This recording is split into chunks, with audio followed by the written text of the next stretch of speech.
Bonjour et bienvenue dans cette vidéo dans laquelle en fait, on va devoir corriger cet exercice assez intéressant sur l'utilisation d'une fonction pour répondre à quelques questions et modéliser un petit problème concret. Alors, une joueuse de handball lance une balle devant elle. Au bout de X mètres parcourus, donc première chose à repérer, c'est que X va jouer le rôle de cette variable qui va être la distance parcourue, d'accord ?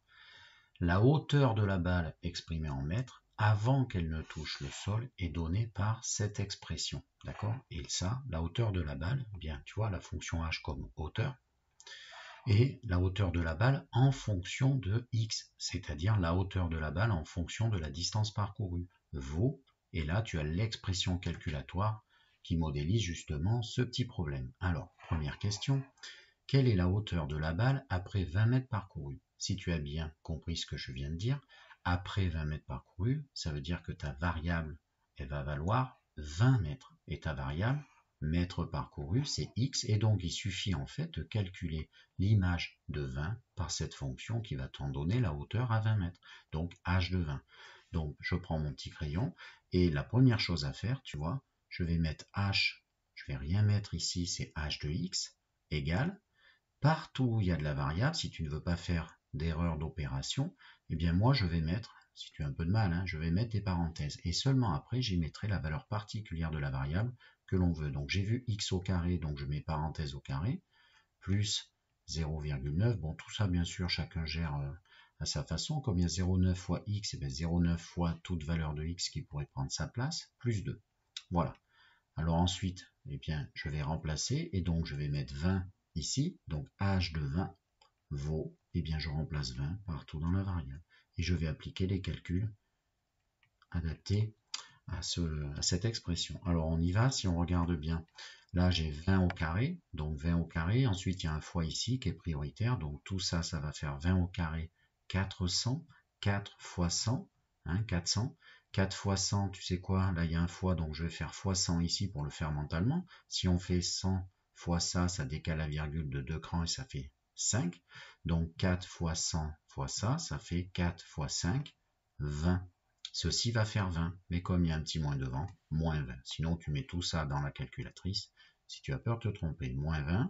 Ensuite, 0,9 fois 20. Si tu regardes bien, c'est 0,9 fois 2 fois 10. Le fois 10 fois 0,9 me décale la virgule. C'est comme si j'avais seulement à faire 2 fois 9. Donc plus 2 fois 9, donc plus 18. Et plus 18 plus 2, ben en fait, moins 20 plus 18 plus 2, ça fait 0. Ça fait 0. Ça veut dire que quand elle fait 20 mètres, cette balle, quand elle a parcouru 20 mètres, on arrive à une hauteur de 0. Voilà. Alors, question suivante, qui est dans la première. Que peut-on déduire justement pour cette balle? Alors, je viens de calculer h de 20 et je viens de trouver 0. Ça, c'est des maths pures. Mais ça veut dire quoi? Ça veut dire que quand la balle a parcouru 20 mètres, sa hauteur fait de 0. Bon, mais je pense que tu as compris, la hauteur, de toute façon, elle ne peut pas aller en dessous de 0. Donc si sa hauteur est de 0, ça veut dire tout simplement qu'en fait, elle est au sol. Ce que je t'affiche à l'instant. Voilà. Ça veut dire qu'au bout de 20 mètres, ta balle, elle va retomber. Effet de la gravité. Alors, on y va. Montrer que h de x égale cette expression. Montrer que h de x égale cette expression. Alors que nous, on nous a donné, regarde bien ici, celle-ci. Eh bien, en fait, l'énoncé te propose d'utiliser, de démontrer qu'en fait, on va pouvoir écrire cette expression qui est là. On va pouvoir l'écrire de cette façon-là. Sûrement qu'il y a derrière ça un fil directeur. On veut t'aider à quelque chose. Tu vois, tu vas être amené souvent dans ta scolarité à faire des transformations d'écriture pour arriver à raisonner. C'est exactement ce que te propose cette question. Mais attention, c'est une égalité. On ne l'a pas montré. En fait, ici, c'est une question où tu dois démontrer une égalité. Il faut que tu démontres que h de x, qui est en fait ici qu'on t'a donné, peut être égal, est égal, c'est pas peut être, c'est est égal à cela. Alors la technique, c'est toujours la même. Tu pars d'un des deux membres et tu vas vers l'autre. Donc, est-ce que, à ton avis, c'est plus facile de partir de ça et d'arriver à ça? Ou est-ce que c'est de partir de ceci et d'arriver à cela? Bien sûr, tu es meilleur en développement. Quiconque va plus vite en développant, et donc il vaut mieux que tu partes de ça. Donc je vais choisir le départ de ce membre. Attention, tu n'écris pas égal h de x, on ne le sait pas, on veut le montrer. On va donc partir, regarde bien, je vais écrire tout ça et seulement ce qui est à droite, et je vais essayer d'arriver à ça pour en déduire que ça fait h de x. Et comme ça, j'aurais bien montré que ceci égale h de x. Alors première chose à faire, tu choisis le membre qui sera ton démarrage. Ce que je fais, je te l'affiche. Donc je te l'ai expliqué, c'est fait. Ensuite, eh bien, si tu regardes bien ici, je vois un fois, ici a moins b au carré. Et après, plus 6,05. Donc c'est une identité remarquable. Tu appliques ton identité remarquable. Donc c'est ce que je fais. Je développe en appliquant l'identité remarquable. Voilà. Alors, j'insiste bien, je développe, je prends le temps, a carré moins 2ab plus b carré, a carré x au carré, 2 fois le a fois le x, donc fois le b, 2 fois x fois 9, et bien attention à ces priorités opératoires avec les multipliés sur ton moins, plus le b au carré, plus 9 au carré, tu n'oublies pas de réécrire le plus 6,05. Donc du coup, après on fait ces petits calculs, donc je vais m'organiser, attention, le moins 0,05 va se distribuer avec ce x au carré, mais aussi moins 0,05 fois moins 2 fois x fois 9, conseil, tu mets tous les coefficients devant, et tu gères bien le moins fois moins, et ensuite 9 au carré multipliant ce moins 0,05, quitte à avoir avec toi la calculatrice à ce moment-là. Donc je t'affiche la distribution que ça donne. Donc j'ai fait distribuer tout simplement mon moins 0,05, voilà. Dans la deuxième partie ici, là, tu vois, moins fois moins, ça fait plus. Et du coup, je vais ranger un petit peu 0,05 fois 2 fois 9. J'ai fait passer le fois 9 devant. 0,05 fois 2 fois 9 fois x. Parce qu'il ne faut pas l'oublier. Et ensuite, moins 0,05 fois 9 au carré, 81. Et tu réécris le 6,05. Ensuite, tu fais tes petits calculs de ces sous-parties, d'accord, de toutes ces sous-parties, et tu réduis. Donc c'est ce que je fais. Donc voilà ce que je t'affiche. Du coup, tu vois bien ça, tu le mets dans la calculatrice, ça fait 0,9. Du coup, ça fait plus 0,09x. Ça, si tu le mets dans la calculatrice, ça fait 4,05 que tu enlèves à 6,05. 6,05 moins 4,05, ça fait 2. Eureka, ceci c'est qui? C'est ton expression h qu'on t'a donnée au départ. Et du coup, tu as bien montré que ceci était égal à h de x. Donc, tu vas pouvoir l'utiliser pour faire toute autre question. Petit b. Que peut-on dire du signe de x moins 9, le tout au carré? Eh bien, tu vois, je viens de le dire dans la lecture de la question. Regarde bien ces carrés. Tu as un carré? Un carré, c'est un réflexe à avoir. Un carré, c'est toujours positif. Donc, si un carré est toujours positif, ça veut dire que tu peux y mettre n'importe quoi dans ta lettre x. Tu enlèves 9, d'accord, ça peut être négatif à ce moment-là. Mais du coup, à l'arrivée, quand tu mets tout au carré, ça va finir positif. Donc, c'est la chose à laquelle tu dois penser absolument. C'est un carré. Hein. Et quand tu vois un carré, ça veut dire que quel que soit le nombre que tu mets dans la lettre x, dans la variable x, ton résultat du calcul du fait d'être mis au carré va être supérieur ou égal à 0. Alors je t'ai mis une petite remarque ici. J'ai mis ici comme condition pour tout réel x positif. En fait, c'est vrai pour tout réel x. Mais ici, je m'adapte. X, c'est quoi? C'est une distance parcourue. Donc en fait, x au minimum, ça fait 0. Le ballon ne bouge pas, on est au départ du lancer. Donc du coup, ça n'a pas de sens de parler pour tout x réel. C'est pour ça, comme on a un problème concret ici, c'est que x, il fait au minimum 0. On s'adapte à la situation. Allez, on passe à la suite, à la fin. Alors à la fin, on me demande en déduire la hauteur maximale atteinte par la balle. Alors je t'ai réécrit bien sûr la deuxième expression. On veut trouver un maximum. Et donc sûrement que cette expression qu'on vient de me faire trouver en petit a, ou petit b, pardon, eh bien va me permettre de... Enfin petit a c'était oui, va me permettre de raisonner. Alors on regarde un peu l'expression, c'est la première chose à faire. Ici on retrouve ce carré dont on vient de parler à l'instant.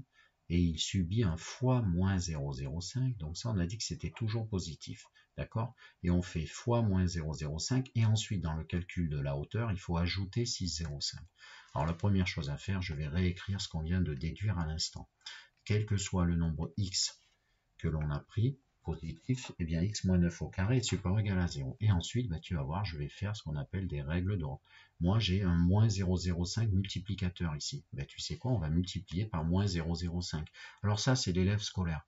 Mais si tu comprends bien que si un carré positif, tu le multiplies par un coefficient, quel qu'il soit, négatif, forcément, ton résultat de ce calcul va être négatif. Un négatif ou un positif, ça fait un négatif. Bref, je t'affiche ça et on va le compléter ensemble. Voilà. Donc, j'ai multiplié à gauche, attention, tu multiplies à gauche comme à droite, hein, par moins 0,05. Donc, à gauche, ça fait apparaître ici le moins 0,05 multiplicateur. Hein. Mon but, c'est de faire apparaître à gauche l'expression de h de x. Je multiplie à droite également ce moins 0,05, mais comme c'est 0 fois lui, ben ça va faire ici 0, d'accord? Et c'est ça qui est important à faire attention, quand tu multiplies par un négatif, tu changes l'ordre. Donc c'était, regarde bien au-dessus, plus grand ou égal, maintenant c'est inférieur ou égal. Et je retrouve effectivement que ce négatif fois ce positif, ça fait un négatif, ceci est plus petit que 0, négatif, ok? Ensuite, si je veux trouver l'expression de h en regardant bien, ben, il faut que j'ajoute 6,05. Du coup, attention, j'ajoute 6,05 aussi bien à gauche qu'à droite. Donc j'ajoute 6,05 à gauche, à droite, j'ai mis du vert pour te le rendre plus clair. Donc j'ai ajouté 6,05 à gauche, je fais aussi plus 0,5 à droite, 6,05 à droite. Du coup 0 plus 6,05, ben, ça fait 6,05.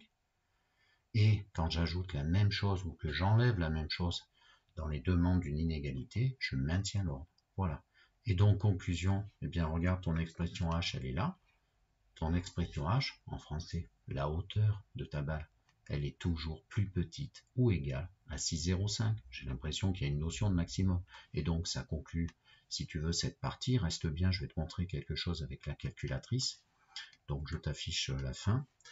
Donc, l'expression h de x est toujours inférieure ou égale à 6,05. Ça veut dire que la hauteur maximale atteinte par ta balle sera de 6,05. Et j'ai rajouté au bout de 9 mètres. C'est-à-dire que c'est au bout de 9 mètres. C'est au bout de 9 mètres que l'on va atteindre ce maximum. Alors regarde pourquoi. Quand est-ce qu'on atteint 6,05? C'est comme si on cherchait l'antécédent ou les antécédents de 6,05. Mais c'est quand tout ceci fait 0. Quand est-ce que tout ceci fait 0? Il y a ici ça fois ce carré. Ceci ne peut pas faire 0. Je te rappelle, dans un produit, pour que ça fasse 0, il faut qu'il y ait un des facteurs qui s'annule. Comme lui ne peut pas s'annuler, c'est que c'est ce carré qui s'annule. Quand est-ce que ce carré s'annule? Comme c'est ce facteur x-9 fois lui-même, ben quand le facteur x-9 fait 0. Quand est-ce que x-9 fait 0? Ben quand x prend la valeur particulière 9. Voilà, donc c'est au bout de 9 mètres que ta balle, si tu veux, sa trajectoire va être au point le plus haut. Alors regarde bien, j'ai fait une capture d'écran de ma calculatrice Numworks, mais tu peux le faire sur Texas ou Casio, je te l'affiche maintenant. Et en fait, ben regarde ce qui se passe. Ici, j'ai fait chercher le maximum qui s'est affiché là pour x égale 9, ce que je viens de te dire. F de x, bon, f de x, h de x, c'est pareil. 6,05 et il est ici ce maximum. Alors bien sûr, attention, la courbe de ta fonction, il faut s'adapter. Nous, on fait un problème concret. Donc du coup, je vais gribouiller, disons, que ce soit bien visible en marron.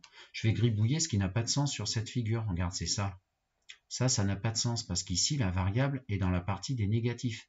Or nous, le premier point qui existe, c'est x égale 0, tu vois. Si tu cherches la hauteur au départ, c'est-à-dire sûrement la hauteur de la personne qui tient le ballon, eh bien il faut chercher l'image de 0, tu vois. Ça pourrait être une autre question qu'aurait pu te poser cet exo. On remplace x par 0, tu trouves un résultat, et ça sera ta hauteur, c'est-à-dire cette image-là, la hauteur du ballon au tout début de l'expérience. Et ensuite, il est lancé, d'accord, ça suit une trajectoire, tu le verras, c'est une expression parabolique, d'accord, ici orientée vers le bas. Et vers le bas, tu verras pourquoi en première avec les nouveaux outils. Et ici, il y a marqué 20. Ben oui, on a trouvé ça au début qu'au bout de 20 mètres parcourus, ta balle, elle descend à la hauteur 0. En fait, elle est au sol. Du coup, il y a quelque chose qui n'a pas de sens aussi. C'est cette partie-là. D'accord? En fait, la modélisation correspondante à ton problème concret, c'est juste ce petit bout de courbe. Voilà. J'espère que ça t'a plu. Au revoir.